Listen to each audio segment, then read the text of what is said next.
God's plan. Still, it's a lot of bad things that they wish and wish and wish and wish and they wish on me. Everybody say. What's up everyone, Kirtan Shetty here from the supple strength. And आज की video में हम देखने वाले हैं कि हम अपने फोरआर्म्स को जिम में इफेक्टिवली कैसे ट्रेन कर सकते हैं so as to improve its strength, size and endurance. Basically हमारे रिस्ट जॉइंट के 6 फंक्शन होते हैं और इन 6 फंक्शन में जब आप रेजिस्टेंस ऐड करके ट्रेन करते हो तब आप अपने फोरआर्म्स को इफेक्टिवली ट्रेन कर पाते हो। सो इन सारे एक्सरसाइज से ना सिर्फ आपका फोरआर्म साइज एंड स्ट्रेंथ बढ़ रहा है बट आपका रिस्ट भी स्ट्रेंथन हो रहा है, और साथ ही में अगर आप कोई कैलिस्थेनिक्स एक्सरसाइज कर रहे हो या कोई स्पोर्ट्स खेल रहे हो वहां पर भी आपका जो रिस्ट इंजरी के चांसेस है वो मिनिमाइज हो सकते हैं। So the first function which we are training is the wrist flexion, जहां पे आप इस तरह का मूवमेंट करते हो where you are flexing the wrist joint. ये एक्सरसाइज आपको आर्म रेस्लिंग में भी काम आएगा, जहां पर आप पुली को थोड़ा सा शोल्डर के ऊपर अटैच कर लेना और फिर सिंगल हैंडल को अपनी तरफ पुल करते हुए सिर्फ रिस्ट को फ्लेक्स करते रहना। As you keep flexing you will start feeling more and more burn on the flexor muscles of the forearms.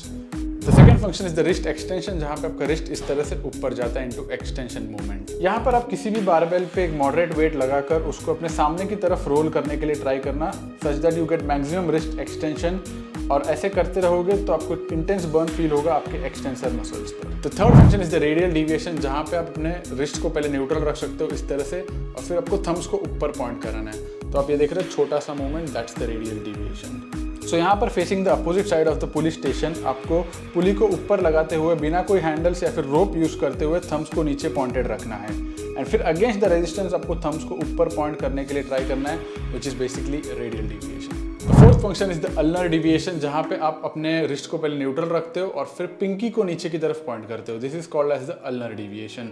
सो यहाँ पर facing towards the pulley station आपको पुली को ऊपर लगा लेना है, अगेन विदाउट हैंडल्स और with the rope, and hold it such that the pinky finger is pointed towards the floor, and फिर अगेंस्ट द रेजिस्टेंस आपको उसको ऊपर पॉइंट करने के लिए ट्राई करना है, which is nothing but the ulnar deviation.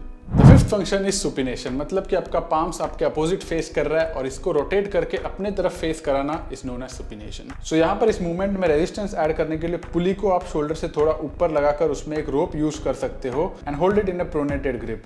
Then आप अपने रिस्ट को रोटेट करो such that you supinate the arm and point the ropes and knob towards the pulley. The sixth function is the pronation, मतलब जब आपका palms आपकी तरफ face करता है इसको बोलेंगे हम सुपिनेटेड आर्म, बट जब आप इसको ऐसे रोटेट करके अपोजिट साइड फेस कराते हो that's called as a pronation. तो यहाँ पर रेजिस्टेंस ऐड करने को अगेन आपको पुली को शोल्डर से थोड़ा ऊपर लगाते हुए उसमें एक रोप यूज करना है, and then maintaining a supinated grip आपको अपने रिस्ट को रोटेट करना है such that you pronate the arm and point the rope's knob towards the pulley station. And इन सारे एक्सरसाइज के अलावा अगर आपको अपने grip strength and forearm endurance को भी इंप्रूव करना है तो आप चाहे तो डेड हैंड्स भी ऐड कर सकते हो, जहां पर आपको कोई भी बार पर हैंग करना है आप चाहे तो कौन सा भी ग्रिप ले सकते हो, बट पैरों को आगे रख के अपने कोर को टाइट रखते हुए आपको हैंग करना है till your grip starts slipping up and till your forearms get entirely fatigued out. And आप farmers carry भी ऐड कर सकते हो, जहाँ पे आपको डंबल्स या फिर बारबेल प्लेट्स को होल्ड करके चलना है until that weight starts slipping out of your hand. तो till failure you will keep working. तो अगर आपके फोरआर्म्स अंडर डेवलप्ड है और रिस्ट जॉइंट काफी वीक है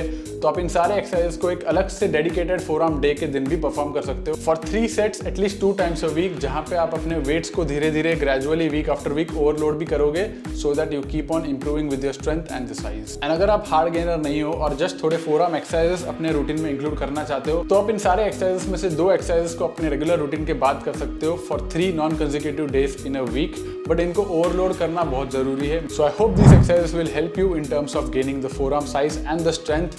एंड अगर आपको इन एक्सरसाइज से रिलेटेड और भी कुछ डाउट्स होगा तो let me know in the comment below and we will meet in the next video. Till then stay supple, stay strong.